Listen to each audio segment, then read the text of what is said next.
আমার কথা কি শুনতে পাচ্ছেন সবাই? জি ভাইয়া। স্ক্রিন দেখা যায়? জি ভাইয়া। আচ্ছা, গতকালকে হয়তো আপনাদের অনেকেরই ক্লাস করতে যে একটা সমস্যা হয়েছে, অনেকে স্ক্রিন দেখতে পান নাই, আবার অনেকেই দেখতে পাইছেন। আমার ডিভাইস গুলোতে কোনো সমস্যা হয়েছিল না, তো নেটওয়ার্কের কারণে এরকম হইতে পারে। কারণ এ যাবৎকালে আমি লাস্ট 2-3 বছর ধরে এরকমই লাইভ ক্লাস নিতেছি, কারোর কখনো কোনো রকম সমস্যা হয় নাই। তো যেটা হয়েছে হয়তো এখন বর্তমানে নেটওয়ার্ক একটু স্লো, ইন্টারনেট একটু স্লো, এটার কারণে হয়তো এরকম হইতে পারে। আবার ভিডিও অন করা ছিল, এটার কারণেও নেট একটু স্লো হইতে পারে। তো আজকে আমি ভিডিওটা অফ অফ রাখার চেষ্টা করছি, মানে ক্যামেরাটা অফ রাখার চেষ্টা করছি, বা ক্যামেরাটা আজকে আমি অফই রাখছি আর কি।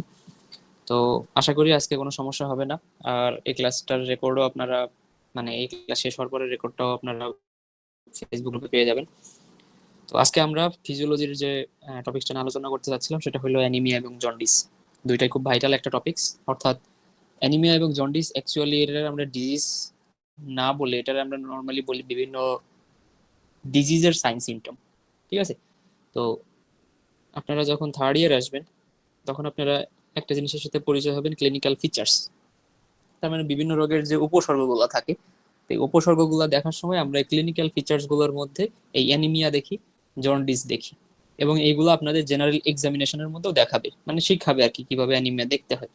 তো এখন হয়তো আপনাদের ওই এক্সামিনেশন জিনিসগুলো আপনাদের লাগবে না, কিন্তু আপনাদের এখানে বেসিক জিনিসপত্রগুলো লাগবে অ্যানিমিয়া থেকে এবং জন্ডিস থেকে।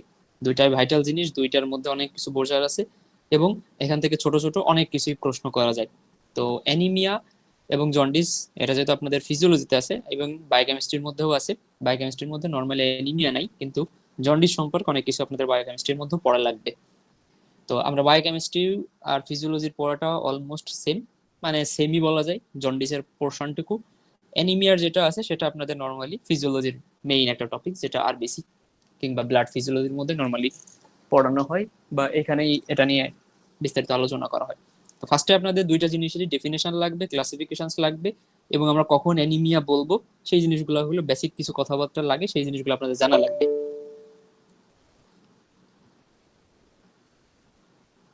আচ্ছা, ক্লিয়ার? ক্লাস শুরু করার আগে কারো কোনো প্রশ্ন আছে? প্রশ্ন থাকলে জিজ্ঞেস করতে পারেন নাকি।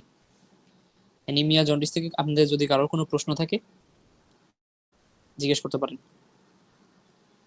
আর যদি না থাকে তাহলে আমি শুরু করি। আমি এখন আপনাদের যে বইটা এখন দেখাচ্ছি এটা হলো স্যাম বুলিংহামের ফিজিওলজি। বেশ ইজি, বেটার দ্যান গাইটন। এই কারণে আমি সবসময় এটাই প্রেফার করি মেইন বই হিসেবে। আপনারা চাইলে এটা কিনতে পারেন, যারা গাইটন বোঝেন না তারা এটা মেইন বই হিসেবে কিনতে পারেন। আর যদি মেইন বই না পড়ে চিন্তা করেন যে না আমি শুধু গাইড বই পড়বো, এনাফ, গাইড বই পড়েই আপনি পাস করে যাইতে পারবেন। আরো একটা ইন্টারেস্টিং ফ্যাক্ট হলো আপনি শুধু গাইড পড়েই পুরো এমবিবিএস লাইফে কাটাই দিতে পারেন। অর্থাৎ এমবিবিএস আপনি যদি মনে করেন যে কোনো মেইন বই কিনবো না, শুধু গাইড পড়বো, এনাফ। অর্থাৎ আন্ডার গ্রাজুয়েট লেভেলে আপনি গাইড পড়ে পাস করে যাবেন। কিন্তু যদি মনে করেন যে না আমি বেসিক ক্লিয়ার করে পড়াশোনা করতে চাই, আমি একটু কোনো একটা জিনিস সম্পর্কে একটু ডিটেল জানতে চাই, সেক্ষেত্রে অবশ্যই মেইন বই লাগবেই। মেইন বই ছাড়া আপনি বেসিক ক্লিয়ার করে গাইড পড়ে পারবেন না। তো যাই হোক, আমরা মেইন বইও দেখবো, গাইড বইও দেখবো, ইভেন দুইটাই দেখবো। তো এখানে ফার্স্টে যেটা ইন্ট্রোডাকশনের মধ্যে বলা আছে যে অ্যানিমিয়া কেন হইতেছে, এটা একটা ব্লাড ডিসঅর্ডার। তো এখানে যদিও ডেফিনেশনটা আমি এখানকার ডেফিনেশনটা প্রেফার করি না, আপনাদের অ্যানিমিয়ার ডেফিনেশনটা আপনাদের টিচাররা কলেজে যখন পড়াবে দেখবেন একটা ডেফিনেশন দিয়ে দিবে, ওই ডেফিনেশনটাই বলবেন। এক এক ক্লাসে, মানে সরি, এক এক কলেজের প্রফেসররা এক এক রকম ডেফিনেশন প্রেফার করে, ইভেন তারা নিজস্ব অনেক শিট প্রোভাইড করে। দেখা যায় যে ওই শিটের বাইরে বললেও তারা ভাইবা বোর্ডে অ্যাকসেপ্ট করে না। এ কারণে অনেক কিছু নিয়ে একটু কনফ্লিক্ট হয় বিভিন্ন মেডিকেল কলেজগুলোর মধ্যে। তো এখানে ইন্ট্রোডাকশনের কথাবার্তা বলছে, ইন্ট্রোডাকশন আমাদের দরকার নেই। ক্লাসিফিকেশনস এর মধ্যে মরফোলজিক্যাল ক্লাসিফিকেশনস এবং এটিওলজিক্যাল ক্লাসিফিকেশনস আছে, দুই ধরনের ক্লাসিফিকেশনস। এটিওলজিক্যাল ক্লাসিফিকেশনস এর মধ্যে নরমালি আমরা পাঁচটা ভাগে এখানে ভাগ করি। তার মধ্যে একটা আছে haemorrhagic anaemia, haemolytic anaemia, nutritional deficiency anaemia, plastic anaemia, anaemia of chronic disease.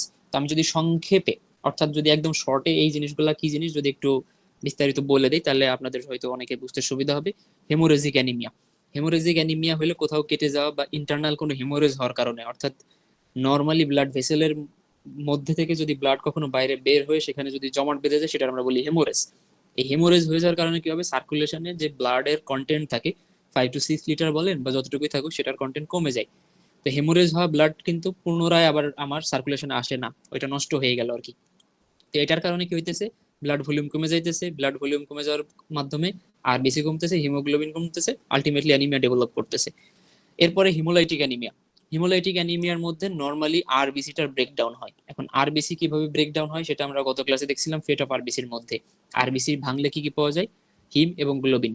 তো হিমোগ্লোবিন কনসেন্ট্রেশন তখন কি হয়, আস্তে আস্তে কমে যায় ভেঙে ভেঙে যাওয়ার কারণে। ঠিক আছে, তো হিমোলাইটিক অ্যানিমিয়াতে আরবিসির পরিমাণ কম থাকে, হিমোগ্লোবিন পরিমাণ কম থাকে, কারণ ভেঙে যাওয়া হিমোগ্লোবিন তখন অক্সিজেন ক্যারিং ক্যাপাসিটি থাকে না, কিন্তু নর্মাল যে আরবিসিটা থাকে সার্কুলেশনে সেটার অক্সিজেন ক্যারিং ক্যাপাসিটি থাকে। এই কারণে যে সকল পেশেন্টের অ্যানিমিয়া থাকে দেখবেন যে তারা অল্পেই হাঁপিয়ে যায়, অর্থাৎ একটু হাঁটাহাঁটি করলে দেখা যায় যে তাদের প্রচুর শ্বাসকষ্ট হয়, কারণ তাদের বডিতে অক্সিজেনের পরিমাণ কম।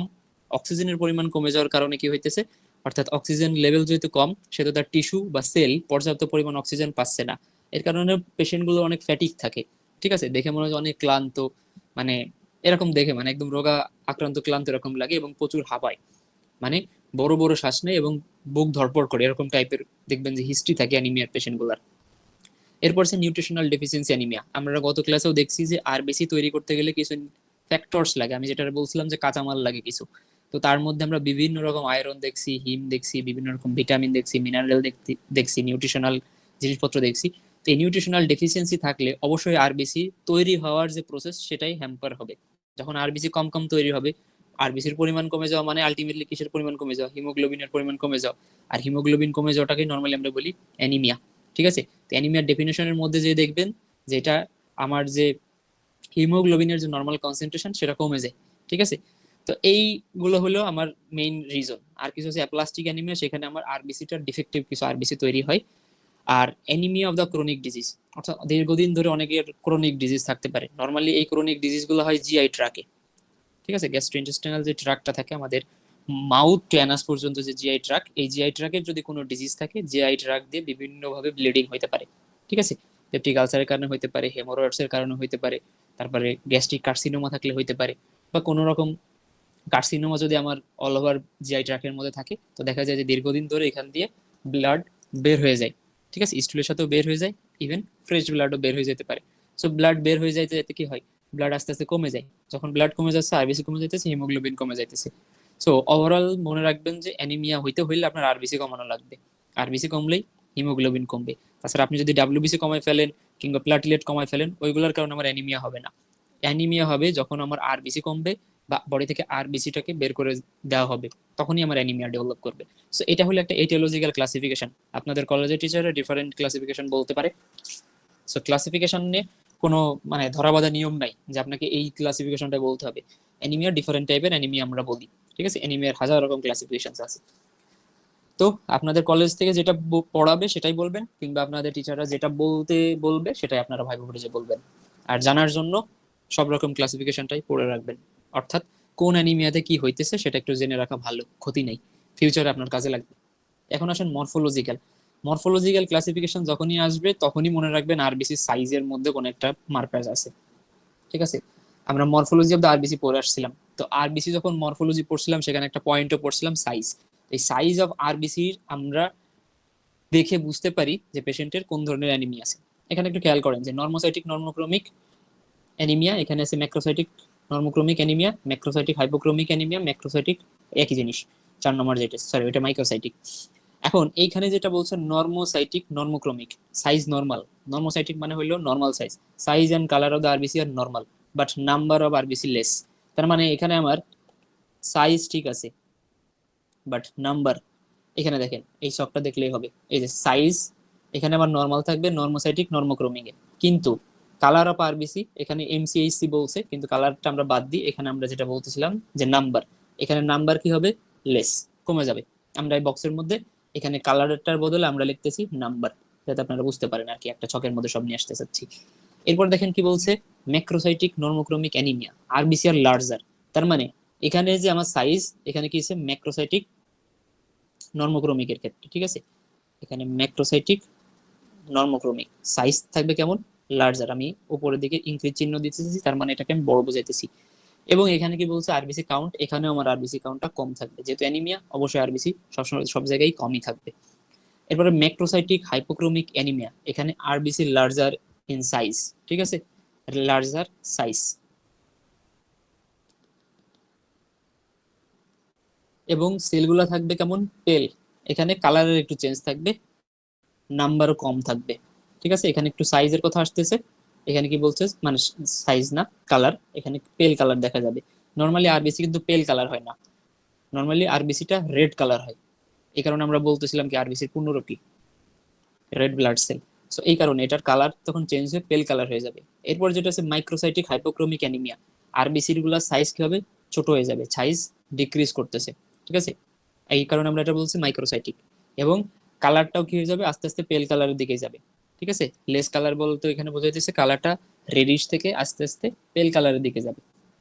সো এই মরফোলজিক্যাল ক্লাসিফিকেশন যখনই আসবে মনে রাখবেন একটা কথাই, সাইজ এবং কালার। শেপও খুব একটা চেঞ্জ হয়, কারণ এই যে যখন বড় হবে তখন শেপটা নর্মালি থেকে বড় হয়ে যাবে, আর যখন শেপটা ছোট হবে তখন সেটা তো নর্মালি থেকে ছোট হইলে আমরা সেটার শেপ, অবশ্য সাইজ, শেপ এবং কালার তিনটা জিনিস এখানে আসলে একটার একটার সাথে ওতপ্রোতভাবে জড়িত। তো এই হলো ক্লাসিফিকেশনস এর মধ্যে এগুলো আসে। এরপরে এখানে প্রত্যেকটা জিনিসের কিছু ব্যাখ্যা দেওয়া আছে, অর্থাৎ প্রত্যেকটা অ্যানিমিয়া, অর্থাৎ হেমোরেজিক অ্যানিমিয়া, হিমোলাইটিক অ্যানিমিয়া, প্রত্যেকটা অ্যানিমিয়ার ব্যাখ্যা সহ এবং কিছু কিছু কজ দেওয়া আছে। তো আমরা এই এত ডিটেইলস না পড়ে আমরা একদম একটা ডিরেক্ট এই টেবিলে চলে আসি। এখানে কিছু খেয়াল করেন, etiological classifications of the anaemia. তার মানে এখানে ডিফারেন্ট টাইপসের যে অ্যানিমিয়া আমরা একটু আগে পড়ছি, সেই অ্যানিমিয়ার কজ এবং কি কি মরফোলজিক্যাল ফিচার্স আমরা এখানে দেখতে পাই। যেটা আছে হেমোরেজিক অ্যানিমিয়া, একটু আগে আমি বলছি যে নর্মালি এখানে ব্লাড লস হওয়ার কারণেই বেশি সমস্যাটা হয়। দেখেন অ্যাকিউট ব্লাড লস যেটা বলতেছে, অ্যাকিউট ব্লাড লস বলতে এখানে আমরা যেটা বোঝাইতেছি যে যে কোনো ইনস্ট্যান্ট কেটে গেছে, কেটে যে হিমোরেজ হয়েছে, সেটার কারণে যে ব্লাড লসটা হইতেছে সেটা আমরা বলতেছি অ্যাকিউট ব্লাড লস। আর ক্রনিক যে লস অফ ব্লাড, সেটা হইলো কোনো একটা ক্রনিক ডিজিজ, তার মানে তার একটা রোগ আছে দীর্ঘদিন ধরে, ধরেন কারো পেপটিক আলসার আছে। এখন পেপটিক আলসার থাকলে জিআই ট্র্যাকের মধ্যে নর্মালি এটা স্টোমাকে হয়, যেহেতু স্টোমাকের মিউকোজাল লেয়ারটা ডিস্ট্রাকশন হয়ে যায়, মিউকোজাল লেয়ার দেখে কি হয়, এখান দিয়ে ছোট ছোট জায়গা থেকে আলসারের মতো হয়ে ব্লাড বের হইতে থাকে, ঠিক আছে, অল্প অল্প পরিমাণ ব্লাড বের হয়।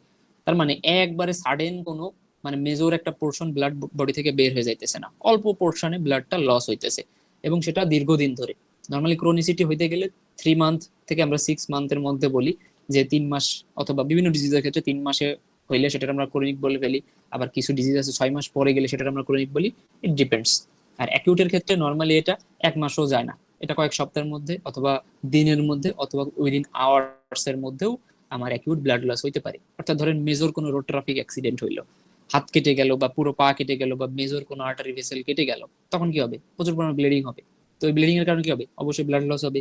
ব্লাড লস হইলে আরবিসি লস হবে, আরবিসি লসের সাথে হিমোগ্লোবিনও কমে যাইতেছে। এই কারণে আমার কি হইতেছে, হেমোরেজিক অ্যানিমিয়াটা হইতেছে। এখানে আমার নর্মোসাইটিক, এখানে আমার সাইজ শেপ সবকিছু নর্মালি থাকবে এবং নর্মোক্রমিক, নাম্বার কমে যাবে। আর এখানে কি বলছে, মাইক্রোসাইটিক, সেলগুলা একটু ছোট হয়ে যাবে, কারণ যেহেতু দীর্ঘদিন ধরে ব্লাড লস হইতেছে, তখন আপনার বডির সেলগুলা কি হবে, মানে রেড বোন ম্যারো তখন তৈরি করার চেষ্টা করবে। কিন্তু নর্মালি মানে আমাদের যে বোন ম্যারো থাকে, সে যেই হারে যে মরফোলজিক্যাল ওয়েতে সেলগুলো প্রোডাকশন করতো, যখন আমার হঠাৎ করে আরবিসি কমে যাওয়ার কারণে তার উপর প্রেশার পড়বে বেশি, তার চাহিদা থাকবে বেশি। তো দেখা যাবে যে একটা আরবিসি তৈরি করতে যদি মনে করেন সাপোজ 10 দিন লাগে, চাহিদা বেশি থাকার কারণে কি হবে, ওই 10 দিনের জায়গায় দেখা গেল 8 দিনে তৈরি করে ফেলতেছে, বেশি বেশি প্রোডাকশন করতেছে 8 দিনে। 8 দিনে যখন বেশি বেশি প্রোডাকশন করবে, 10 দিনে ধরেন সাইজ এরকম তৈরি করতে পারতো, কিন্তু তাড়াহুড়ো করতেছে, সাইজটা ছোট করে ফেলতেছে। অর্থাৎ ইম্যাচুরিটি, মানে একটা সেল তৈরি করতে যে ম্যাচিউর হওয়ার জন্য যে সময় লাগে, সেই সময়টা যখন পাবে না, তখন আর এই নর্মোসাইটিক থাকবে না, তখন সেটা মাইক্রোসাইটিক হয়ে যাবে। কারণ সে সময়ের সাথে কুলাইতে পারতেছে না, ম্যাচুরেশন হওয়ার জন্য পর্যাপ্ত সময় সে পাচ্ছে না। যেহেতু ম্যাচুরেশনের জন্য পর্যাপ্ত সময় সে পাচ্ছে না, তখন সাইজ ছোট হয়ে যাবে। এই কারণে এটা আমরা বলি মাইক্রোসাইটিক। তার মানে ক্রনিক ব্লাড লস, সেখানে যেহেতু দীর্ঘদিন ধরে সমস্যাটা থাকবে, যার কারণে সেল সাইজ ছোট হয়ে যাওয়ার একটা চান্স বেশি থাকে এখানে। কেউ কিছু জিজ্ঞেস করতে চাচ্ছেন? এনিওয়ান? কার কোনো প্রশ্ন থাকলে জিজ্ঞেস করতে পারেন।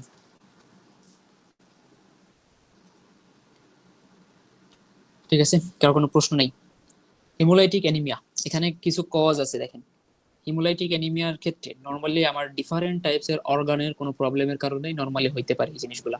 অর্থাৎ লাইসিস হচ্ছে, এখানে দুইটা জিনিস মনে রাখবেন, লাইটিক মানে হলো ভেঙে যাও, অর্থাৎ ব্রেকডাউন। এখন ব্রেকডাউন সবসময় হবে সার্কুলেশনের মধ্যে, সার্কুলেশন হওয়ার যে রাস্তাটা, সেই রাস্তায় ডিফেক্ট থাকলে আমার আর বেশি ব্রেকডাউন হইতে পারে। অথবা সার্কুলেশনের মধ্যে যে ব্লাডটা থাকে সেটা বিভিন্ন অর্গানে যাওয়ার পরে সেই অর্গানের মধ্যে কোনো রকম ডিফেক্ট থাকলে সেখানে আমার আরবিসিটা ব্রেকডাউন হইতে পারে। আরবিসি ব্রেকডাউন নর্মালি এমনিই হয় 120 দিন পরে, কিন্তু হিমোলাইটিক অ্যানিমিয়াতে দেখা যায় যে আরবিসি 120 দিন পর্যন্ত স্টে করতে পারে না। সে বিভিন্ন রকম সমস্যার কারণে কি হয়, 20 দিনের আগেই মানে মরার আগেই সে মরে ভূত হয়ে গেছে, এরকম টাইপের আর কি জিনিস।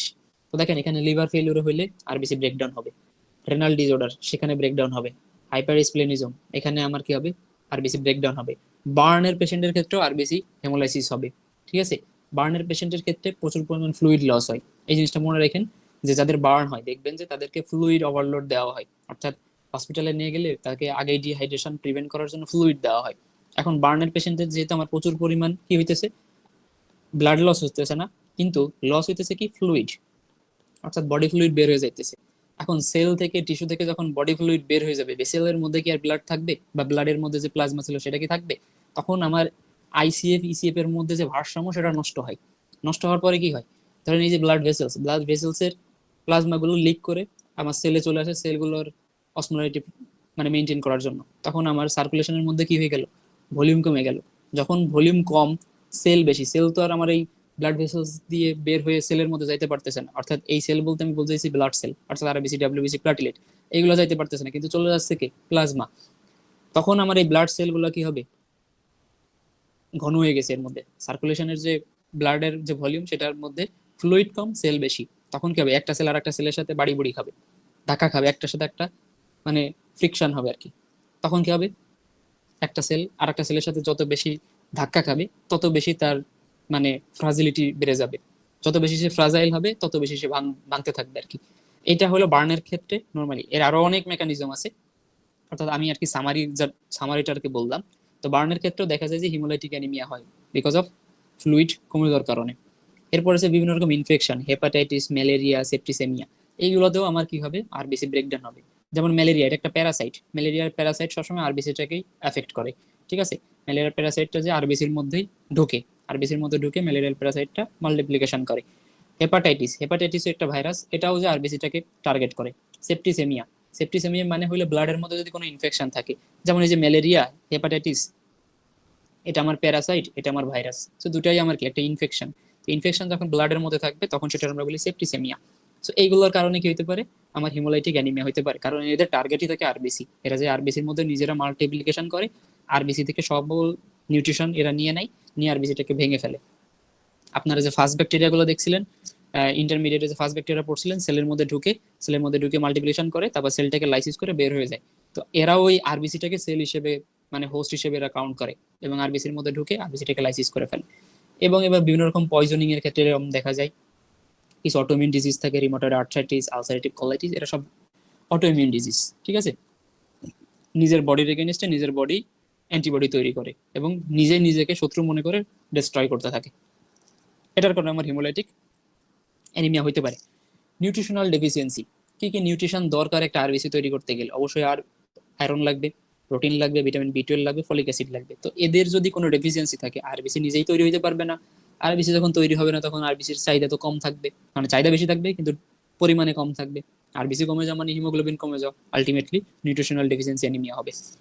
অ্যাপ্লাস্টিক অ্যানিমিয়া, এটা হলো বোন ম্যারো ডিসঅর্ডার থাকে, ঠিক আছে। বিভিন্ন রকম বোন ম্যারো ডিসঅর্ডারের ক্ষেত্রে থ্যালাসেমিয়া অনেক রকম ডিজিজ আছে, সেই ক্ষেত্রে আমার এই বোন ম্যারো ডিসঅর্ডার থাকার কারণে ঠিকঠাক আরবিসি তৈরি হতে পারে না, তখন আমরা বলি অ্যাপ্লাস্টিক অ্যানিমিয়া। আর যখন তৈরি হতে পারে না, তখন ইরেগুলার সাইজ শেপের আরবিসি তৈরি হয়, ঠিক আছে। না সেগুলো কোনো কাজের, না সেগুলো কোনো কাজ করতে পারে, একটা বড় একটা ছোট একটা মানে বিকলাঙ্গ টাইপের জিনিসপত্র তৈরি হয় আর কি অ্যাপ্লাস্টিক অ্যানিমিয়াতে।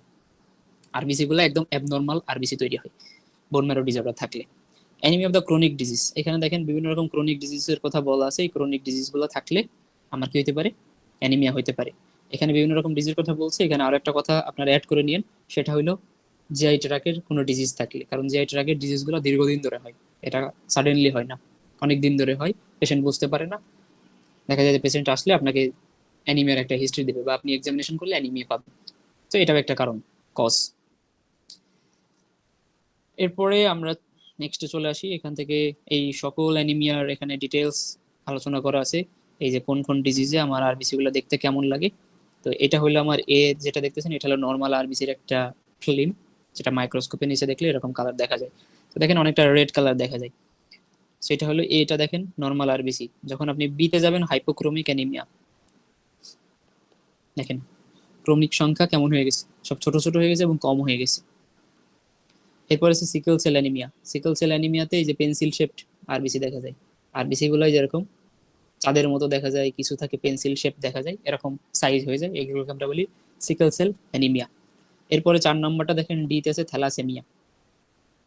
এখানে বড় বড় সেল তৈরি হয় এবং কিছু থাকে দেখেন ইমম্যাচিউর সেল। তো নর্মালি এই বড়গুলোর মধ্যে গাঢ় কালার থাকার একটা রিজন হইতেছে এই সেলগুলোর মধ্যে আমার নিউক্লিয়াস আছে, ঠিক আছে।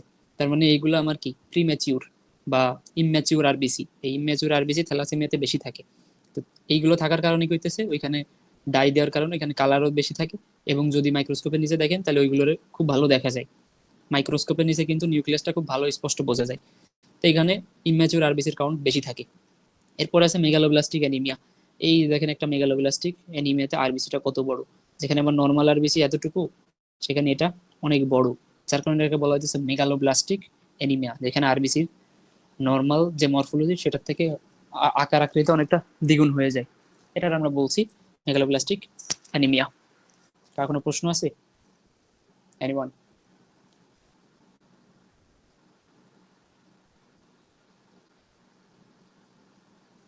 নাই।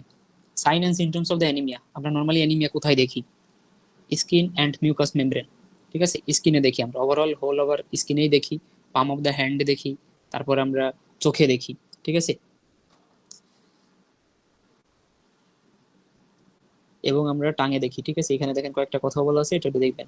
Pharyngeal mucous membrane, conjunctiva, lips, ear lobule, palm and nail bed, এগুলোতে আমরা কি দেখি normally? Symptoms of the anaemia. কিভাবে অ্যানিমিয়া দেখতে হয় সেটা আপনারা থার্ড ইয়ারে আসলে পাবেন।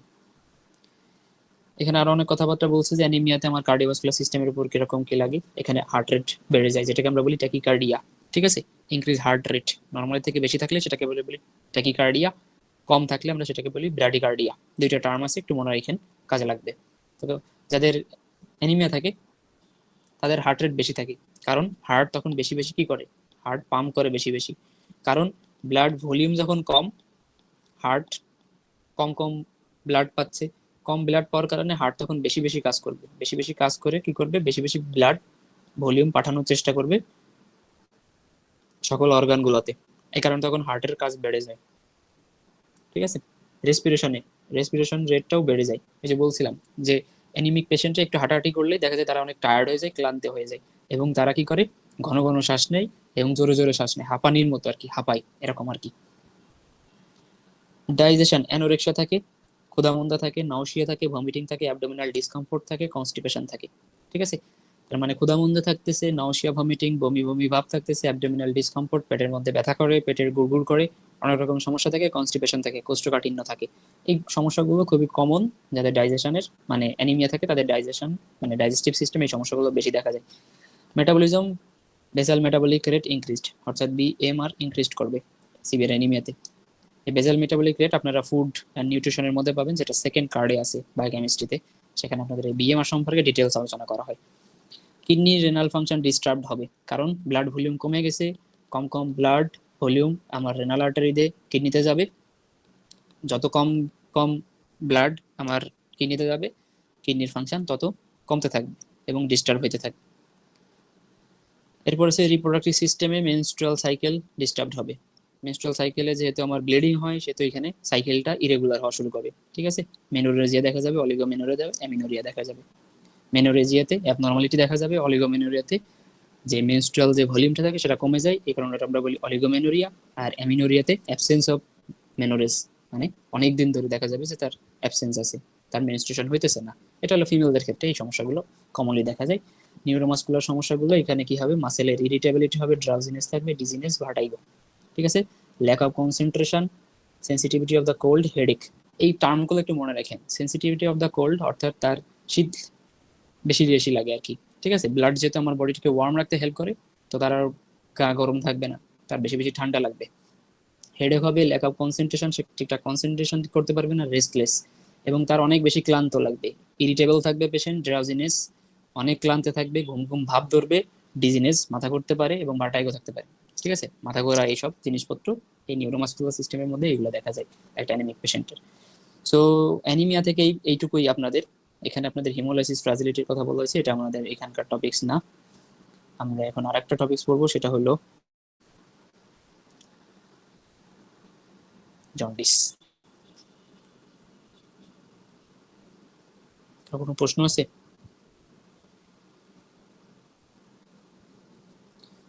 জন্ডিসটা আমরা গাইড থেকেই পড়ি, এখান থেকে বুঝতে সময় লাগবে।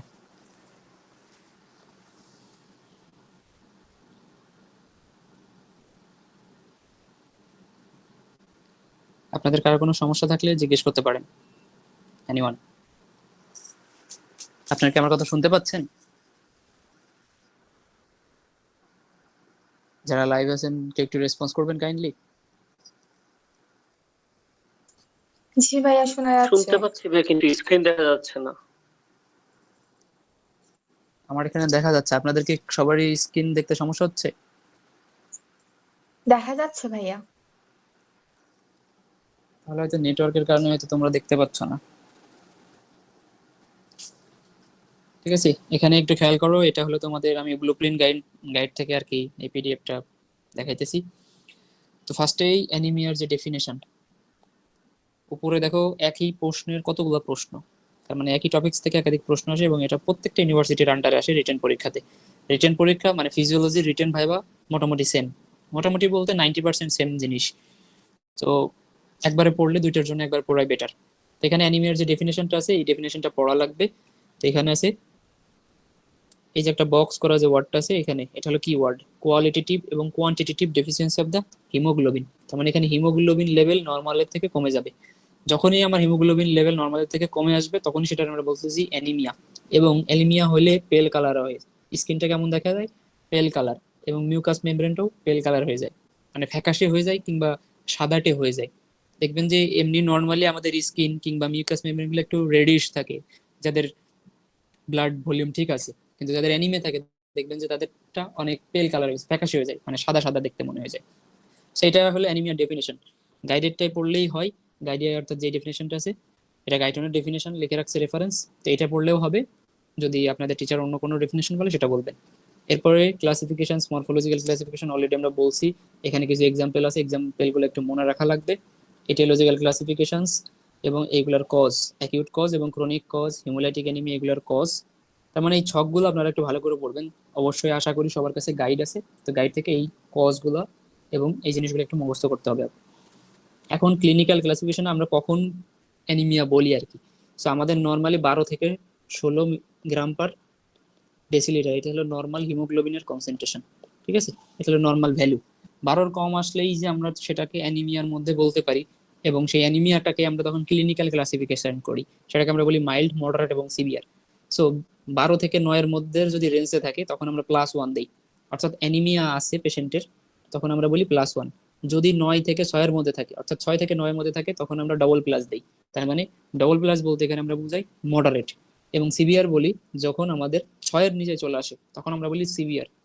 রিসেন্টলি আমি সিভিয়ার অ্যানিমিক কন্ডিশনে ছিলাম বিকজ অফ দ্য জিআই ট্র্যাকের ক্রনিক ব্লিডিং এর কারণে। ঠিক আছে, আমার হিমোগ্লোবিন ছিল 5.2। সো এটা আমার একটা সিভিয়ার অ্যানিমিক কন্ডিশন ছিল, তো আমার এই রিপোর্টে +3টা ছিল আর কি, এই কারণে বললাম আর কি। এটা হলো ক্লিনিক্যাল অ্যানিমিয়ার একটা ইয়ে।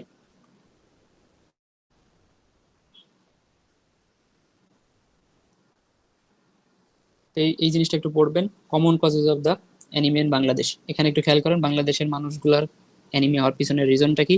ব্লাড লস, হোকওয়ার্ম ইনফেস্টেশনের কারণে হতে পারে, হেমোরয়েডসের কারণে হতে পারে, menorrhagia, peptic ulcer, carcinoma of the stomach এবং কোলন। ঠিক আছে, তো আমার যে কজটা ছিল সেটা হলো হেমোরয়েড ছিল। তো এই হলো ব্লাড লসের কজ। এবং আছে ইনক্রিজড কিছু ফিজিওলজিক্যাল ডিমান্ড, যেমন ফিমেলদের ক্ষেত্রে হয় রিপ্রোডাক্টিভ এজে, menstruation, pregnancy, child birth, lactation, এই সময়টাতে আমার ফিজিওলজিক্যাল ডিমান্ড বেড়ে যায়, তখন আমার কি হতে পারে, অ্যানিমিয়া দেখা দিতে পারে। ইনফ্যান্ট এবং অ্যাডোলেসেন্ট গার্ল ম্যাল নিউট্রিশন হতে পারে যদি সে ঠিকঠাকভাবে খাবারের সাথে তার নিউট্রিশন সে যদি ঠিকঠাকভাবে না পায়, তার মধ্যে একটা iron, folic acid, vitamin C, protein, already আমরা এগুলো আলোচনা করছি। এটা হলো কমন কজ। আমরা অ্যানিমিয়ার জন্য কি কি ইনভেস্টিগেশন করি, অর্থাৎ কি কি টেস্ট আমরা ডাক্তার হিসেবে পেশেন্টকে দিতে পারি, তার মধ্যে একটা হলো রুটিন ব্লাড ইনভেস্টিগেশন, আমরা নর্মালি এটারে বলি সিবিসি করতে দেওয়া। ঠিক আছে, সিবিসি হইলে আমরা এখান থেকে অনেক কিছু পেয়ে যাই। এই রুটিন ব্লাড ইনভেস্টিগেশন আমরা সিবিসি করতে দেই, হিমোগ্লোবিন পেয়ে যাই, এখানে আরবিসি কাউন্ট পেয়ে যাই, এমসিবি, এমসিএইচসি সবই আমরা পাই, ইএসআরটাও আমরা পেয়ে যাই। এছাড়াও আরো অনেক কিছুই পেয়ে যাই এখান থেকে। ঠিক আছে, নর্মালি আমাদের এই ব্লাড ফিল্ম এক্সামিনেশন এটা আমরা নর্মালি করতে দেই না, যদি কোনো টিপিক্যাল কেস না থাকে তখন, মানে এটিপিক্যাল কোনো কেস আসলে আমরা তখন পেরিফেরাল ব্লাড ফিল্ম এক্সামিনেশন করতে দিতে পারি। যখন আমরা সিবিসি রিপোর্ট নিয়ে আমরা ডায়াগনোস করতে পারি না, তখন আমরা পেরিফেরাল ব্লাড ফিল্ম এক্সামিনেশন করতে দিই। বোন ম্যারো এক্সামিনেশন এগুলো আরো ফার্দার ইনভেস্টিগেশন, অর্থাৎ এগুলো প্রাথমিক ওয়েতে কখনো আমরা দিই না। অর্থাৎ ইনভেস্টিগেশনের মধ্যেও আমরা কিছু ইনভেস্টিগেশনকে বলি আমরা রুটিন ইনভেস্টিগেশন। রুটিন ইনভেস্টিগেশন মানে হইলো যে আমরা গণহারে সবাইকেই একই রকম টেস্ট করতে দিই, এটা আমরা বলি রুটিন ইনভেস্টিগেশন। আর কিছু থাকে স্পেসিফিক ইনভেস্টিগেশন, যেমন bone marrow examination. So bone marrow examination normally আমরা থ্যালাসেমিয়া এই সকল পেশেন্টের ক্ষেত্রে দিই, ঠিক আছে। কিছু স্পেসিফিক ক্যাটাগরির পেশেন্ট থাকে, তাদের ক্ষেত্রে আমরা বোন ম্যারো এক্সামিনেশন করতে দিতে পারি। আবার দেখা যায় যে অ্যানিমিয়া আছে কিন্তু আমরা সিবিসি রিপোর্ট করে পেরিফেরাল ব্লাড ফিল্ম এক্সামিনেশন করে ধরতে পারতেছি না, তখন আমরা বোন ম্যারো এক্সামিনেশন করতে দিই, যে পেশেন্টের কার্সিনোম আছে কিনা, ক্যান্সার আছে কিনা, এই জিনিসগুলো ডায়াগনোসিস করার জন্য। তার মানে আমরা যখন বুঝতে পারি না, তখন ফার্দার ইভালুয়েশনের জন্য আমরা আরো ফার্দার কিছু স্পেসিফিক টেস্ট করাইতে দিই। সেই বোন ম্যারো এক্সামিনেশন কিন্তু আপনার কাছে একটা পেশেন্ট আসলে আপনি বোন ম্যারো এক্সামিনেশন করতে দিতে পারবেন না, ঠিক আছে, কারণ এটা সব জায়গায় করায়ও না এবং অনেক কস্টলি। তো এই সিবিসিটা হয়তো আপনি করতে দিবেন, সিবিসি করতে হয়তো 300 থেকে, কলেজ ভেদে বা বিভিন্ন জায়গা ভেদে 300 থেকে 500 বা 600 টাকার মধ্যে করা যায়, ঠিক আছে, আরো কমেও হয়তো অনেক জায়গায় করে। তো এটা যেহেতু সবাই ক্যারি করতে মানে সবাই বেয়ার করতে পারবে, এই কারণে সিবিসিটাই main report investigation for anaemia. এরপরে আমরা কিছু আয়রন প্রোফাইল করতে দিই, ঠিক আছে। যাদের অ্যানিমিয়ার কজ যখন আমরা সিবিসি রিপোর্ট দেখেও করতে পারি না, তখন আমরা আয়রন দেখি যে বডিতে ঠিকঠাক আয়রন আছে কিনা, কারণ আয়রন না থাকলে আরবিসি তৈরি হবে না।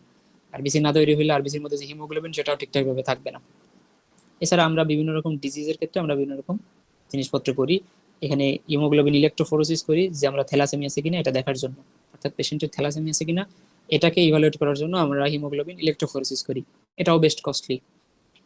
এরপর আছে sickle test, sickle cell anaemia দেখার জন্য সিকেল টেস্ট করতে দেই, যেখানে যদি আরবিসি যদি এরকম যে লম্বা লম্বা থাকে তাহলে আমরা ধরে নিই যে পেশেন্টের সিকেল সেল অ্যানিমিয়া আছে।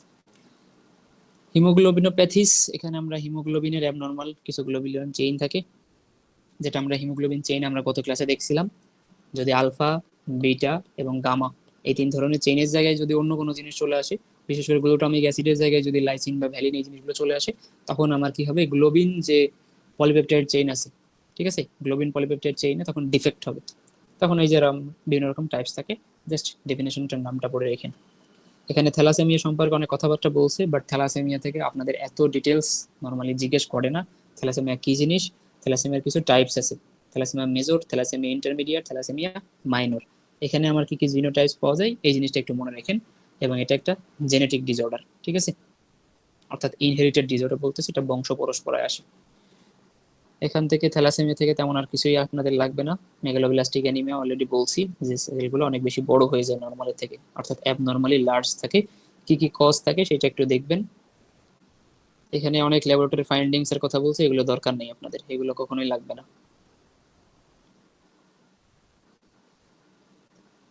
সেখানে অনেক হাবিজাবি কথা বলছে, পলিসাইথেমিয়া ভ্যারাটেরা এগুলো আছে, এগুলো আপনাদের মেডিসিনে লাগবে, ঠিক আছে, ফাইনাল ইয়ার আসলে লাগবে। তো এখান থেকে এটুকুই আপনাদের অ্যানিমিয়া থেকে গাইড থেকে এইটুকু পড়লেই হবে। এখন আমরা আসি জন্ডিসে।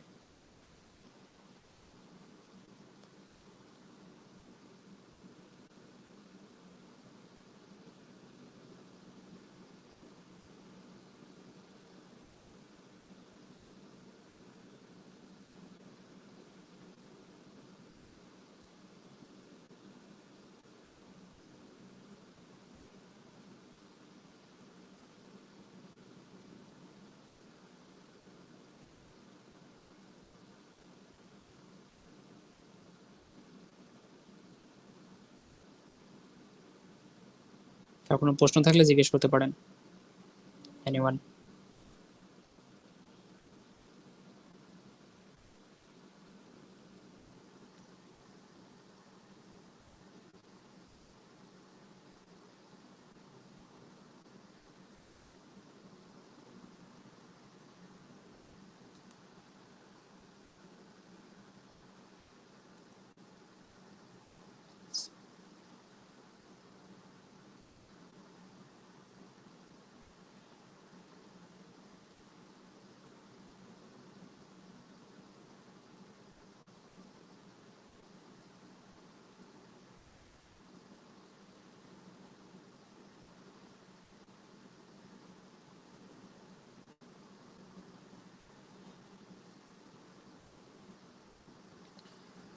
এখানে খেয়াল করেন একটু, জন্ডিসটা কি জিনিস। তো জন্ডিসের ফার্স্ট অফ অল যেটা লাগে সেটা হলো জন্ডিসের ডেফিনেশন। ঠিক আছে, এখানে যেটা বলা আছে আপনারা যদি এটাই বলেন তাতে কোনো সমস্যা নেই। এটা হলো জন্ডিসের ডেফিনেশন। তার মানে আপনাদের একটা কথা বলা লাগে, yellow colouration of the skin, mucus membrane এবং ডিপার টিস্যু। ঠিক আছে, তার মানে স্কিন, মিউকাস মেমব্রেন এবং আমার বডির যে টিস্যুগুলো থাকে এই টিস্যুগুলোর কালার চেঞ্জ হয়ে ইয়েলো কালার হয়ে যায়। তো জন্ডিসের পেশেন্টগুলো যদি সিভিয়ার কোনো জন্ডিসের একটা পেশেন্ট আপনার কাছে আসে, আপনি তার চোখের দিকে তাকালে বুঝবেন যে পেশেন্টের জন্ডিস আছে, কারণ একদম চোখটা হলুদ হয়ে যায়। এবং জন্ডিস দেখার একটা বিশেষত্ব হইলো এটাকে আপনাকে প্রপার ডে লাইটে দেখা লাগে। ঠিক আছে, তো এটা যখন আপনারা থার্ড ইয়ার আসবেন তখন আপনাদের দেখে বলাই লাগবে যে I want to examine the patient in proper day light. তখন আপনাকে টিচার বলবে যে না এখন এখানেই করো, দেখাও কি কি করা লাগে আর কি। কারণ রোদের আলোতে নিয়ে যে দেখা লাগে আর কি, বা দিনের আলোতে দেখা লাগে, কোনো ভার্চুয়াল যে রুমের মধ্যে যে লাইট টাইট গুলো থাকে এগুলো নর্মালি দেখে না। ইদানিং কালে এখন এই জিনিসগুলো আর নাই, কারণ আগের যুগে আর কি একটু লাল লাইটের যে বাল্ব গুলো থাকতো ওইগুলোর কারণে একটু মিমিক্রি করতো আর কি ডিজিজ গুলা। এখন যেহেতু সবই এলইডি লাইট, এখন আর কোনো সমস্যা হয় না, তারপরে এটা বলতে হয় আর কি। তো যাই হোক, এটা বললাম আর কি। এখন নর্মাল সেরাম বিলিরুবিন থাকে আমার 0.5 থেকে 1.5 মিলিগ্রাম পার ডেসিলিটার। যদি কখনো এর উপরে চলে যায় তখন আমরা জন্ডিস বলি। এখন জন্ডিস বলতে হইলেও আমরা নর্মালি সেটা 3-এর উপরে যাইতে বলি। 3-এর উপরে যখনই যাই সেটা আমরা বলি জন্ডিস। এখন 1.5 এর বেশি বা 3-এর কম এমন একটা কন্ডিশন আছে যেটা জন্ডিস না, কিন্তু তখন আমরা যে জিনিসটাকে একটা ক্লিনিক্যাল টাইপস বলি সেটাকে আমরা বলি ল্যাটেন্ট জন্ডিস। সেটা আপনাদের গাইড বই আছে, গাইড বই থেকে আমি কোথায় আছে খুঁজে পারলাম না।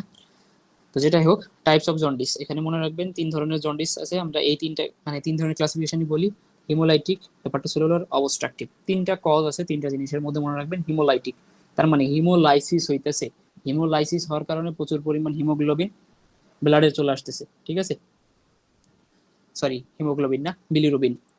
আরবিসি ভেঙেও কিন্তু আমার বিলিরুবিন আসতেছে। তো বিলিরুবিন যখন আমার বেড়ে যাইতেছে আরবিসি ব্রেকডাউন করার কারণে, এবং সেটা আমার লিভারে আসার আগেই, এই কারণে এটা আমরা বলতেছি প্রি হেপাটিক। তার মানে লিভারে যে আমার আরবিসিটা ভাঙতেছে না, আরবিসি অন্য কোনো কারণে ভাঙতেছে, এবং সেটা লিভারে যাওয়ার আগেই দেখা যাবে ব্লাডে বিলিরুবিনের কনসেন্ট্রেশন বেড়ে গেছে। এই কারণে তখন আমরা বলি হিমোলাইটিক জন্ডিস অথবা পেরি হেপাটিক।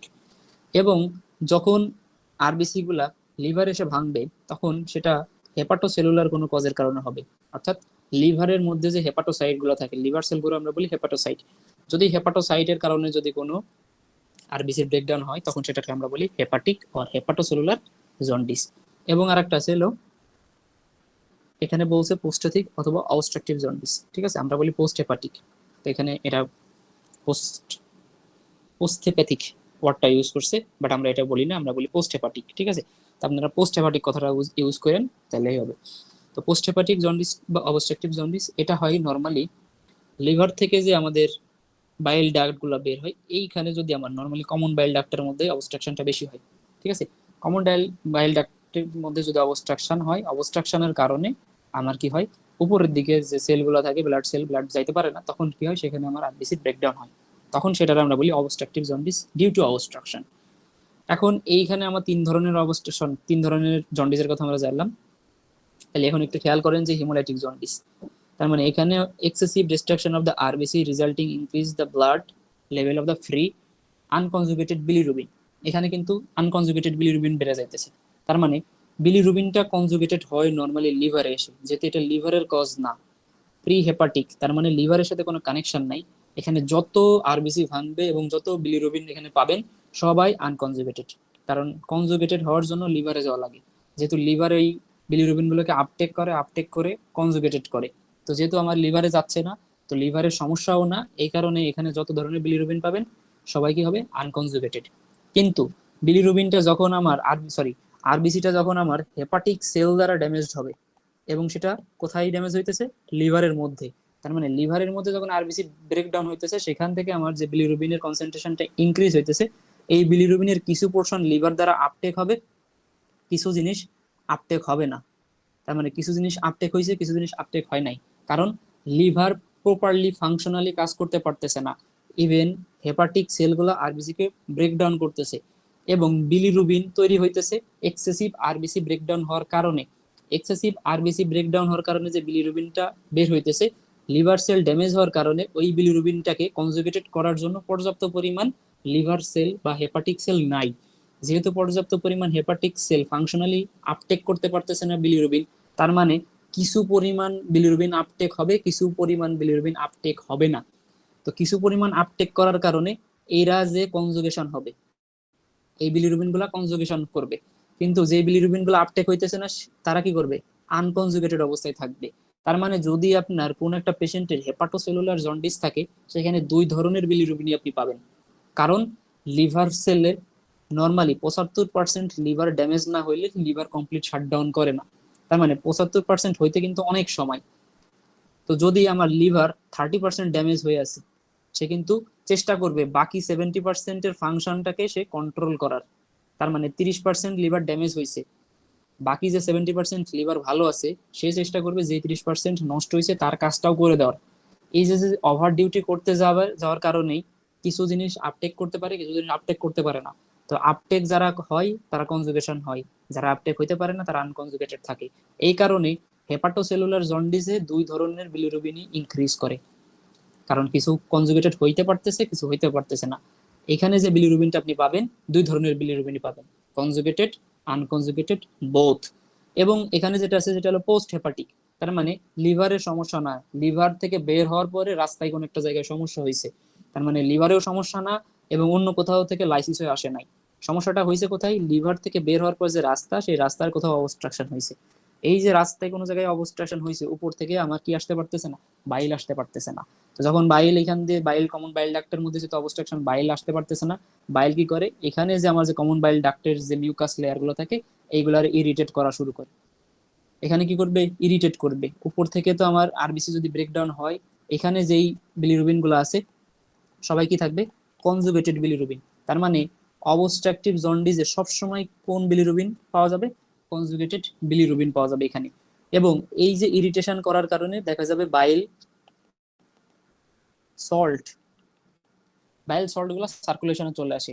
এবং অবস্ট্রাকটিভ জন্ডিসে এই যে বাইল সল্ট গুলো, এই যে আমি বললাম যে কমন বাইল ডাক্টের ইরিটেশন করে এবং এইখান থেকে লিক করে কি বাইল সল্ট, বাইল সল্ট গুলো লিক করে এরা সার্কুলেশনে চলে আসে। সার্কুলেশন থেকে যে এরা বিভিন্ন সেলে যে ডিপোজিশন হয়, ডিপোজিশন মানে হলো বিভিন্ন সেলের মধ্যে যে এই বাইল সল্ট গুলো ঢুকতে থাকে। বাইল সল্ট নর্মালি সার্কুলেশনে যাওয়ার কথাও না, কোনো সেলের মধ্যেও যাওয়ার কথা না। তো যাদের এই অবস্ট্রাকটিভ জন্ডিস থাকে, অবস্ট্রাকশনের কারণে কি হয়, কমন বাইল ডাক দিয়ে লিক করে বাইল সল্ট। এই সল্ট গুলো সার্কুলেশন হয়ে বিভিন্ন সেলে যে ডিপোজিশন হয়, ডিপোজিশন হইলে বাইল সল্টের একটা বৈশিষ্ট্য আছে, বাইল সল্ট যেখানে যে ডিপোজিশন হোক না কেন, ওইখানে যে ও কি করে, ইরিটেশন করে। এই ইরিটেশন করার কারণে ওই জায়গাটা ইনফ্লামেশন হয় এবং চুলকানি হয়। তো যাদের বলবে যে অবস্ট্রাকটিভ জন্ডিস আছে, তাদের এই পেশেন্টগুলোর একটা হিস্ট্রি থাকে। এই পেশেন্টটা সেই বলবে যে আমার গায়ে চুলকায় বা আমার সারা শরীরে এইখানে এইখানে চুলকায়, তাইলে আপনি ওইটা দিয়েও আপনি ডায়াগনোস করে ফেলতে পারবেন যে হ্যাঁ পেশেন্টের অবস্ট্রাকটিভ জন্ডিস আছে। অবস্ট্রাকটিভ জন্ডিস থাকলে আপনি কোন জায়গায় চলে যাবেন, একদম ডিরেক্ট কমন বাইল ডাক্ট, আমরা বলি সিবিডি, সিবিডিতে যে আমরা আল্ট্রাসাউন্ড করতে বলি, আল্ট্রাসাউন্ড করলে ধরা পড়ে এটা, বুঝতে পারছেন? তো এটা হইলো আমার অবস্ট্রাকটিভ জন্ডিসের ক্ষেত্রে দেখা যায়। ঠিক আছে, এই যে বাইল ফ্লো, এটা biliary সিস্টেমের মধ্যে যায়, একটু মুছে ফেলি নাহলে বুঝতে পারবেন না। এখানে দেখেন এই যে jaundice occur because of the obstruction of the bile flow any level of the biliary system, bile cannot excrete the small intestine, so bile salt and bile pigment enters into the circulation, blood contains more amount of the conjugated bilirubin। ঠিক আছে, তো এটার কারণে হয়। আর একটা জিনিস হয় hepatitis, এই হেপাটাইটিসটাই হলো মেইনলি একটা কজ। এই যে আমাদের হেপাটোসেলুলার জন্ডিসের একটা মেইন কজটাই হলো হেপাটোসেলুলার জন্ডিস, একটা মেইন কজ হলো হেপাটাইটিস। তার মানে hepatitis B virus, hepatitis C virus, এরা যখন আমাদের লিভারকে ড্যামেজ করা শুরু করে, তখন লিভারের মধ্যে যে লিভার সেল অর্থাৎ হেপাটোসাইট সেগুলো নষ্ট হতে থাকে, সেটাকে আমরা বলি হেপাটাইটিস, অর্থাৎ লিভারের ইনফ্লামেশনটাকে আমরা বলি হেপাটাইটিস। তখন লিভার ড্যামেজ হবে, লিভার ড্যামেজ হইলে কি হবে, এই যে দেখেন এখানে বলছে ভাইরাল ইনফেকশন।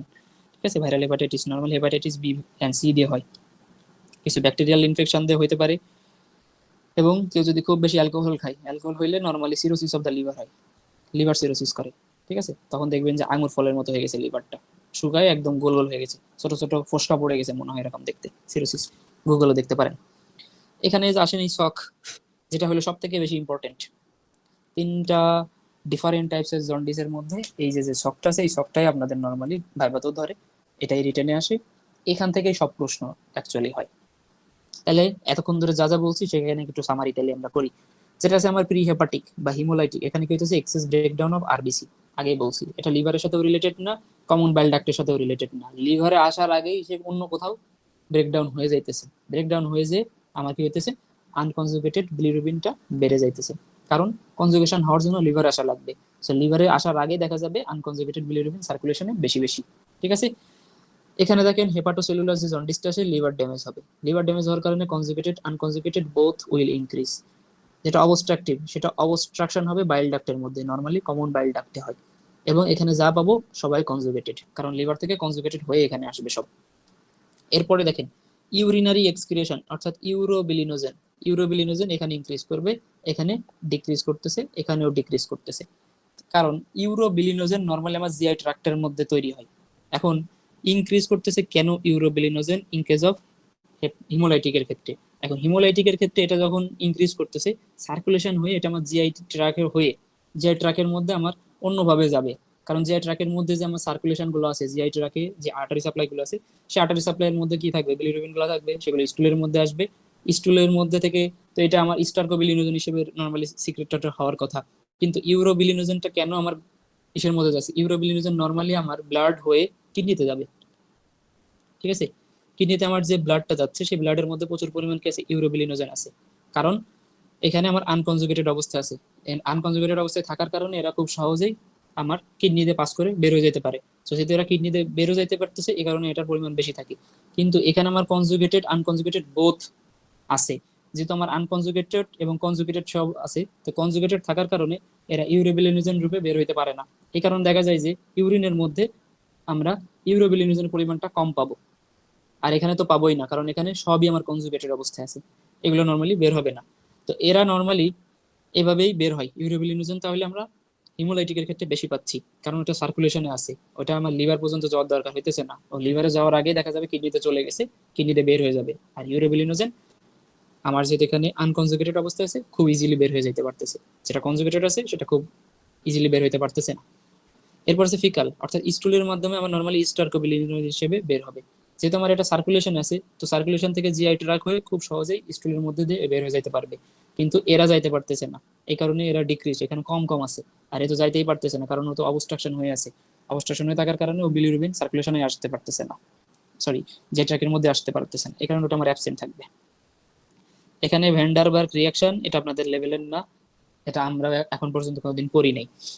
লিভার ফাংশন এখানে যেহেতু আমার লিভারের সাথে রিলেটেড না, সো লিভার ফাংশন এখানে নর্মাল থাকবে। আর যেহেতু এখানে আমার হেপাটিক জন্ডিস, সেহেতু আমার লিভার সেলগুলো হেপাটাইটিস হয়ে গেছে, তো এখানে অ্যাবনর্মাল থাকবে। এখানে আমার এক্সাজারেটেড বলার একটা রিজন হয়েছে, লিভার ফাংশন এক্সাজারেট কেন হইতেছে আমরা একটু আগে দেখছি। যে একটা মনে করেন এটা একটা লিভার, সো লিভার থেকে যে আমার কমন বাইল ডাক্ট বা বাইল ডাক্টটা বের হইতেছে, এখানে যদি অবস্ট্রাকশন থাকে উপর দিকে কি হবে, জমা হইতে থাকবে কি বাইল। তার মানে লিভার প্রত্যেকটা সেকেন্ডে আমার কি তৈরি করতেছে, বাইল তৈরি করতেছে। তো যখন বাইল তৈরি করে ও পাঠাবে লিভার মানে কমন বাইল ডাক্টের দিকে পাঠাবে, ডাক্টের অবস্ট্রাকশন থাকলে তো আর বের হইতে পারতেছে না, তখন কি হবে, এই যে যেই বাইল তৈরি করছে বাইলগুলো কি হবে লিভারের মধ্যে জমা হওয়া শুরু করবে। তো লিভার যখন বাইল যখন লিভারের মধ্যে জমা হওয়া শুরু করবে, ও তখন লিভারের ফাংশনটাকে হ্যাম্পার করা শুরু করবে। অর্থাৎ লিভার তার নর্মাল কাজ করতে পারবে না because of the excess bile in the duct. তো এই ডাক্টের মধ্যে থাকার কারণে তখন লিভারের ফাংশনটা এক্সাজারেটেড হবে, হ্যাম্পার হবে আর কি। ব্লাড পিকচারের ক্ষেত্রে আপনি কি পাবেন, ব্লাড পিকচারের ক্ষেত্রে অবস্ট্রাকটিভ হেপাটোসেলুলার, এখানে সবই নর্মাল থাকবে। এই হিমোলাইটিকের হওয়ার কারণে যেহেতু হিমোলাইসিস হয়ে যাইতেছে, আরবিসি ব্রেকডাউন হইতেছে, সো অবশ্যই এখানে অ্যানিমিয়া পাবেন। এবং এই অ্যানিমিয়া থাকার কারণে অ্যাবনর্মাল আরবিসিও তৈরি হবে। ঠিক আছে, একটু আগে আমরা বলে আসছি যে অ্যানিমিয়া থাকলে আরবিসি প্রোডাকশন বেড়ে যায়। আরবিসি প্রোডাকশন যখন বেড়ে যায়, ম্যাচুর হওয়ার ঠিকঠাক সময় থাকে না, তখন অ্যাবনর্মাল আরবিসির পরিমাণ সার্কুলেশনে বেশি বেশি পাওয়া যায়। প্লাজমা, অ্যালবুমিন এবং গ্লোবিউলিন এখানে সবই নর্মালি থাকবে। এখানে আমার অ্যালবুমিনটা ইনক্রিজ করবে। কেন অ্যালবুমিন গ্লোবিউলিন ইনক্রিজ করে? কারণ অ্যালবুমিন এবং গ্লোবিউলিন এটা আমার লিভারের মধ্যে নর্মালি তৈরি হয়। ঠিক আছে, তো এখানে আমার এই জিনিসগুলো তৈরির রেট বেড়ে যাবে এখানে। আর যেহেতু পোস্ট হ্যাপাটিক, এখানে আমার কোনো অ্যালবুমিন গ্লোবিউলিনের সাথে কোনো সমস্যাই নাই, এখানে নর্মাল থাকবে। হেমোরেজিক টেন্ডেন্সির ক্ষেত্রে এখানে থাকবে প্রেজেন্স, কারণ vitamin K normally intrinsic factor of castle এবং ভিটামিন কে এটা সবাই লিভারের সাথে রিলেটেড। ঠিক আছে, তো এইটা আমার হেমোরেজিক টেন্ডেন্সি এখানে বেড়ে যাবে। ভিটামিন কে ডিপেন্ডেন্ট কিছু ক্লটিং ফ্যাক্টর থাকে। ঠিক আছে, 4টা ক্লটিং ফ্যাক্টরস আছে, 2, 7, 9, 10। এই 4টা ক্লটিং ফ্যাক্টর হইলো ভিটামিন কে ডিপেন্ডেন্ট। এখন ভিটামিন কে ডিপেন্ডেন্ট যেহেতু এই জিনিসগুলো সিনথেসিস হওয়ার জন্য লিভারের প্রয়োজন। এখন লিভার যেহেতু নিজেই হেপাটাইটিসে লিভার এফেক্টেড, সো এদের পরিমাণ কমে যাবে। আর যখন এদের পরিমাণ কমে যাবে অবশ্যই হেমোরেজিক টেন্ডেন্সি বেড়ে যাবে, অ্যাবসেন্স অফ ক্লটিং ফ্যাক্টর, যার কারণে আঘাত লাগলে কি হবে, ব্লিডিং হওয়া শুরু করবে, আর ব্লিডিং বন্ধ হবে না। আর এখানে কি থাকবে, এখানেও আমার ভিটামিন কে ডিপেন্ডেন্ট থাকবে, কারণ ভিটামিন কে একটা কাজ করে ইন্ট্রা হেপাটিক সার্কুলেশনের মাধ্যমে কাজ করে, ঠিক আছে। তো ইন্ট্রা হেপাটিক সার্কুলেশনের সাথে আমার বাইলটাও অ্যাসোসিয়েটেড। লিভার থেকে বাইল বের হবে, বাইলটা এসে second part of the duodenum এসে সিক্রেশন হবে, বাইলটা second part of the duodenum থেকে আমার ইন্টেস্টাইনে যাবে, ইন্টেস্টাইন থেকে আবার বাইলটা নর্মালি রিঅ্যাবজর্পশন হয়ে যায়, রিঅ্যাবজর্পশন হয়ে সেটা আবার সার্কুলেশন হয়ে আবার নর্মালি আমার কোথায় চলে আসে, লিভারে আসে। এটাকে আমরা বলি ইন্ট্রা হেপাটিক সার্কুলেশন, ঠিক আছে, ইন্ট্রা হেপাটিক সার্কুলেশন। তো liver to gall bladder to intestine, intestine to circulation, circulation to আবার লিভার, তার মানে যে বারবার একটা সাইকেলের মতো হইতেছে, এটাকে আমরা বলি ইন্ট্রা হেপাটিক সার্কুলেশন। তো এই জিনিসটা হ্যাম্পার হওয়ার কারণে ভিটামিন কেও ঠিকঠাকভাবে অ্যাবজর্পশন হবে না, এটার কারণে আমার ভিটামিন কে ডিপেন্ডেন্ট যে ক্লটিং ফ্যাক্টরগুলো আছে সেগুলো ঠিকঠাকভাবে কাজ করতে পারবে না, যার কারণে কি হবে, হেমোরেজিক টেন্ডেন্সি থাকবে। অর্থাৎ টেন্ডেন্সির কথা বলা হচ্ছে এই কারণেই, যদি কোনো কারণে কারোর ব্লিডিং হয় তাহলে ওই ব্লিডিং আর বন্ধ হবে না, দ্যাটস ইট। এখানে আপনাদের পরে যা যা বলা আছে এগুলো নর্মালি তেমন ইম্পর্টেন্ট না। এখানে আপনার বলছে ভাইরাল হেপাটাইটিস, এই যে হেপাটাইটিস এ এবং বি দিয়ে হয়, হেপাটাইটিস সিও কাজ করে, বাট হেপাটাইটিস সিটা মানে ডিরেক্ট আমার মানে লিভারের সাথে রিলেটেড না। এরপরে কি কি ফিচার্স থাকে, হেপাটাইটিস হলে ফিভার থাকে, নশে, এগুলো ক্লিনিক্যাল ফিচার্স, এগুলো মেডিসিনের পড়াশোনা, এগুলো আপনাদের লাগবে না। Cirrhosis of the liver, liver cirrhosis কি হয়, যে ক্রনিক ইনফ্লামেশন হয়, অনেক দিন ধরে হয়। এখানেও কিছু কজ থাকে, কিছু ফিচার্স আছে, এগুলো আপনাদের জন্য না। এখান থেকে আপনাদের এইটুকুই, অর্থাৎ জন্ডিস থেকে এখানে যতটুকু বলা হয়েছে জন্ডিস থেকে এইটুকুই। আপনারা জন্ডিস থেকে ভালো করে এই ছকটা পড়বেন, ছকটা পড়তে পারলেই অনেক কিছু জানতে পারবেন। এখান থেকে মোটামুটি অলমোস্ট সব ধরনের প্রশ্নই ছক কেন্দ্রিকই হয়, এই ছকের মধ্যে থেকে ঘুরায় ফিরায় প্রশ্ন করে আপনাকে, ঠিক আছে। তো এই ছকগুলো একটু ভালো করে পড়বেন। আপনাদের অ্যানিমিয়া এবং জন্ডিস থেকে অলমোস্ট এটুকুই। তারপরে আমি আপনাদের একটু কোশ্চেন ব্যাংকটাও বলে দিই, যে কোশ্চেন ব্যাংকটা দেখলে আপনারা বুঝবেন যে অ্যানিমিয়া এবং জন্ডিস থেকে কি কি আসে অ্যাকচুয়ালি। এখানে একটু দেখেন অ্যানিমিয়ার ফার্স্টে যেটা বলা আছে, অ্যানিমিয়ার ডেফিনেশন, অ্যানিমিয়ার ক্লাসিফিকেশনস, এই কয়েকটা জিনিস এখানে আছে। হিমোলাইটিক অ্যানিমিয়ার কিছু কজ, তারপরে causes of the haemolytic anaemia, laboratory investigation of the anaemia, যদিও এটা খুব একটা বেশি একটা আসে না। কি কি অ্যানিমিয়ার জন্য তুমি কি কি টেস্ট দিতে পারো একজন রোগীকে, সেটা list of test for diagnosis of the anaemia, investigation সব ইনভেস্টিগেশন মানে হলো একটা পেশেন্টকে কি কি টেস্ট দেওয়া হয়, এটা আমরা বলি ইনভেস্টিগেশন। সেই সব জিনিসগুলো এখানে আর জন্ডিস থেকে কি দিছে, হোয়াট ইজ জন্ডিস, অর্থাৎ জন্ডিস কাকে বলে। এরপরে হয়তো কোনো একটা পেজ এখানে মিসিং আছে, বা এখান থেকে হয়তো আর কিছু দেয় নাই, এটা বায়োকেমিস্ট্রির মধ্যে দেওয়ার কথা। তো জন্ডিসের জিনিসপত্রগুলো একটু পড়তে হবে, জন্ডিস কাকে বলে, জন্ডিসের প্রকারভেদ, ক্লাসিফিকেশনস, এই জিনিসগুলো আপনাদের লাগবে। আপনাদের কারো যদি কোনো প্রশ্ন থাকে আজকে ক্লাসের, বা কেউ যদি কোনো প্রশ্ন করতে চান করতে পারেন। মোটামুটি আজকে ক্লাসটা আমাদের অলরেডি শেষ, বা যে যে টপিকসগুলো এখানে থাকে মোটামুটি আমরা বলে ফেলছি। কারো যদি প্রশ্ন থাকে জিজ্ঞেস করতে পারেন, এনিওয়ান।